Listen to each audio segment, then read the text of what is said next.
On September the 8th, 2025, the first Deputy Minister of Defense of the Russian Federation and Chief of the General Staff Valery Gerasimov turned 70, which is formally the age limit for senior officers of the Russian army and a reason for resignation. Russian media asks who could become his successor and what could this change in the current strategy used in the SVO zone.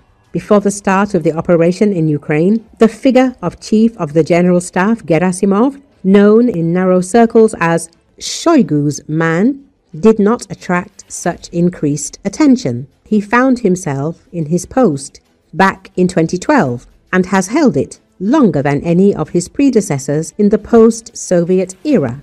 Valery Gerasimov found himself in the spotlight after the start of the SVO, which clearly did not go according to the original plan, whatever it was. But after the withdrawal of Russian troops from the north and northeast of Ukraine, and then from the right bank of the Dnieper, the chief of the General Staff of the Russian Armed Forces, along with his boss Shoigu, found themselves the objects of harsh criticism from the patriotic public of Russia. The former Minister of Defense of the DPR, Igor Girkin-Strelkov, and the top manager of the Wagner PMC Yevgeny Prigozhin were the ones who made the most of this simple public appearance. The former ended up behind bars on an extremism case where he remains to this day, and the latter died, along with the commander-in-chief of his private army, Dmitry Utkin, in a plane crash exactly 2 months after his so-called March of Justice, which took place on June the 23rd to the 24th, 2023. But the army tandem Shoigu-Gerasimov did not last much longer. Sergei Shoigu resigned from his post on May the 12th, 2024, and Andrei Belousov took his place. After that, major purges began in the Ministry of Defense, as a result of which a number of high-ranking officers of the Russian army ended up behind bars on charges of bribery, corruption and fraud. The name of Deputy Minister Timur Ivanov has already become somewhat of a household word. The following assumptions are being made about the future of Chief of the General Staff, Gerasimov himself.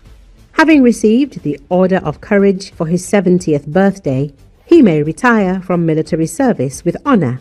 It is possible that he may even take up another high-ranking position like his former boss, Sergei Shoigu, who was promoted to become the head of the Security Council of the Russian Federation. 49-year-old Colonel General Andrei Mordvichev is named as a possible successor to Gerasimov as Chief of the General Staff. The former commander of the Central Military District and the Center Group of Forces in the Northeastern Military District, which became famous for liberating the long-suffering Avdiivka, was promoted to Commander-in-Chief of the Ground Forces in May 2025.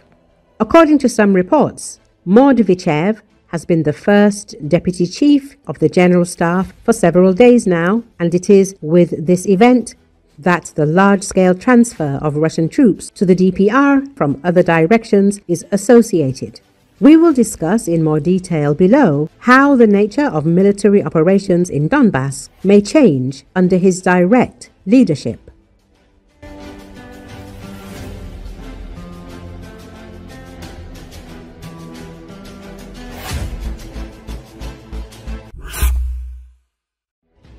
Following the successful spiderweb operation and Ukraine's expanded ability to strike long-range targets with domestically produced drones and missiles, Russian strategic aviation and the Black Sea Fleet have been forced to keep as far away as possible from Ukraine's long arm.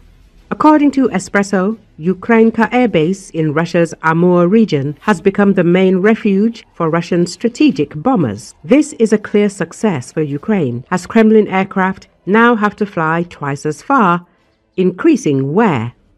Ukrainka Air Base sits nearly 6,000 kilometers from the Ukrainian border, the same distance as from London to Washington. It is located in Russia's Amur region near the Chinese border and about 1,000 kilometers from North Korea and Japan. Today, the 326th Heavy Bomber Aviation Division is stationed at Ukrainka Air Base, including the 182nd Guards Sevastopol, Berlin and 79th heavy bomber aviation regiments. The units operate Tu-95MS strategic bombers and Tu-22M3 aircraft transferred from the Pacific Fleet. Ukrainka is one of three main rear hubs for Russian strategic aviation, along with Engels and Belaya. Following Ukraine's recent successes, the base has become a key element of Russia's long-range strike capabilities, hosting Tu-95MS bombers equipped to carry cruise missiles, including the Kh-101, which Russia uses against Ukraine. Its remote location makes the base largely out of reach for direct Ukrainian attacks. The most advanced Ukrainian system, the Flamingo, has a range of 3,000 kilometers. Still, experts note that Ukrainka is not entirely safe from potential strikes. Recall on June the 1st, the Security Service of Ukraine, SBU, carried out a unique operation called Spiderweb to strike Russian strategic aviation. Ukrainian drones attacked 4 Russian air bases: Belaya in the Irkutsk region, Olenia in the Murmansk region, Diaghilevo in the Ryazan region, and Ivanovo in the Ivanovo region. The SBU reported that 41 aircraft were hit, including Tu-95MS, Tu-22M3 and A-50 models, about 34% of Russia's strategic cruise missile carriers. The estimated value of the destroyed aircraft exceeds $7 billion. After the Spiderweb operation and previous attacks on airfields, Russia began moving its strategic bombers, including Tu-95MS, to the Ukrainka airbase. As American researcher James Rogers told Babel, drones are now a modern Kalashnikov assault rifle that is cheap and effective for virtually any purpose. Ukrainian innovations in the field of maritime drones are no less significant than innovations in aerial drone technologies.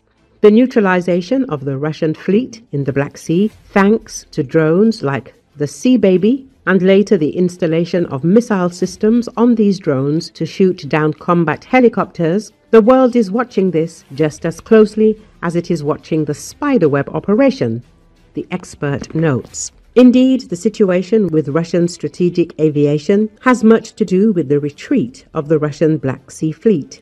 Ukrainian kamikaze maritime drones, along with Neptune coastal missiles, successfully drove the Russian Black Sea Fleet from Crimea to the eastern part of the Black Sea, as noted by intelligence analyst Isaac Seitz. The Ukrainian attacks forced Russia to relocate its ships from convenient Sevastopol to much less convenient Novorossiysk, which reduced the fleet's operational capabilities. Ukraine's operations in the Black Sea have certainly limited Russia's naval capabilities, but the Black Sea Fleet is not inactive.